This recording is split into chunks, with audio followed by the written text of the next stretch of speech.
material world for spreading the Krishna consciousness movement are spiritual, and as long as one daily chants 16 rounds of the Maha Mantra. In our preaching work, we deal with so much property and money, and so many books bought and sold. But because these dealings all pertain to the Krishna consciousness movement, they should never be considered material. That one is absorbed in thoughts of such management does not mean that he is outside of Krishna consciousness.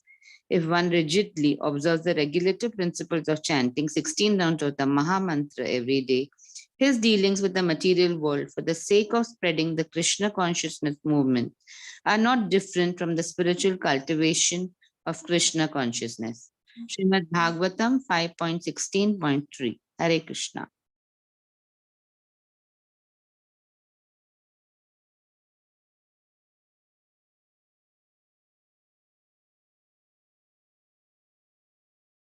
Hare Krishna, she's not around Padmavati Mataji. She was there sometime before.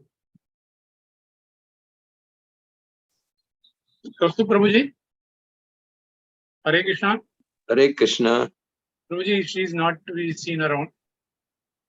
She was there available. She was available. I made her. Yeah, she is there. Just unmute her. Unmute her. She's not able to unmute. No, where is her? David Gaba Prabhuji. Make her co-host. Okay. Make her co-host. Yes. Yes, Prabhuji, I'm able to unmute now. Sorry. Hare Krishna, Dandat Pranam. Jagat Guru Srila Prabhupada ki jai, His Holiness Gopal Krishna Goswami Maharaj ki jai, His Grace Rupulas Prabhuji ki jai, Sabhi Bhakta Vrinda ki jai, Hari Naam Sankirtan ki jai, Hare Krishna Mahamantra ki jai, Morning Chanting Program ki jai.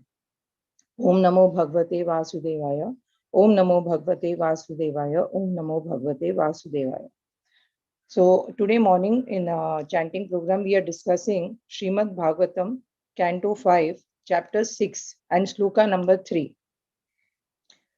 In this verse, Maharaj Parikshit is advised by his spiritual master, Sukadev Goswami, to think of the universal form of Lord and to understand the fact that everything is an expansion of the energy of the Supreme Personality of Godhead.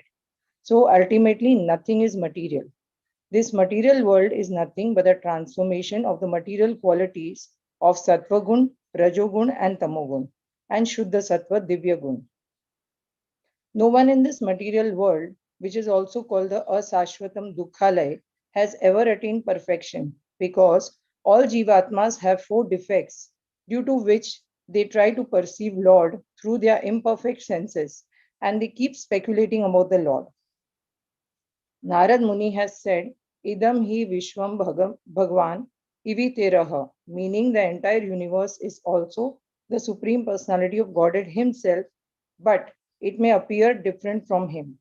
Therefore, when Parikshit Maharaj was saturated with this kind of spiritual consciousness that everything is Lord, then he was raised to a transcendental platform where he realized that at once each one of the dealings, whether it is preaching or whether it is dealings with property or money, and so on, when absorbed with thoughts of Krishna and all pertaining to Krishna consciousness movement, should never be considered material at all.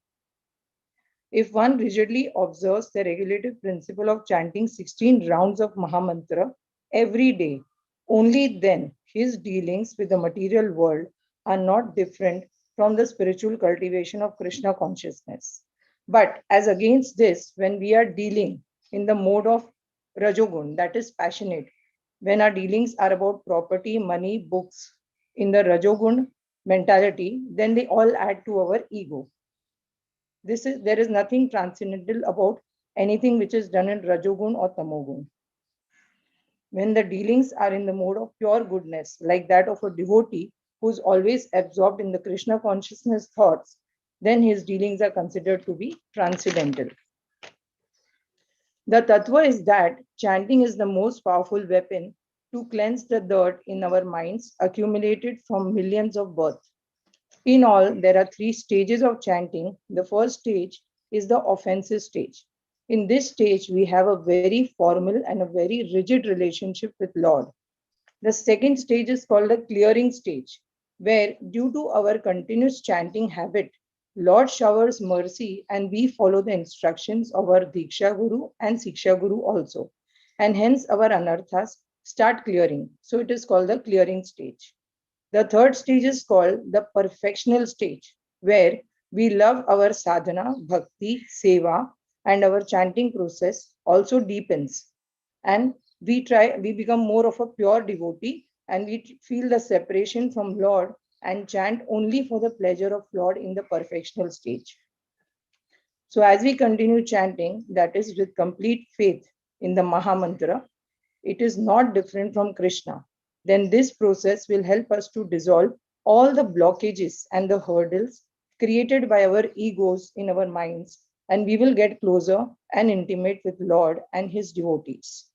The spiritual sound of chanting has the ability and the potency to awaken our sleeping consciousness.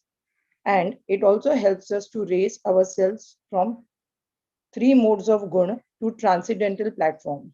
This is the purest and the easiest method suggested by Chaitanya Mahaprabhu to chant the holy name Hare Krishna, Krishna Krishna, Hare Hare, Hare Ram, Ram Ram, Hare Hare, and cut the cycle of the Janma Mrityu Jaravyadi and return back to Godhead, humble and pure in nature. Even the mantra Hare Nam, Hare Nam Eva Kevalam, Kalav Nastev, Nastev, Nastev Gati Nanyatha. So your Harer means Harne Wala. Harne Wala means something that takes away from us. So whenever we are chanting, it is said Harer Nam. तो हरि का नाम हमारे क्लेशों को हर लेता है. Only Hari के नाम में वो पोटेंसी है, वो स्ट्रेंथ है, वो एनर्जी है, पावर है जो हमें क्लेंस करता है. So this mantra is very powerful. Hare Nam, Hare Nam eva kevalam. Kalam nastev, nastev, nastev gatiranyatha.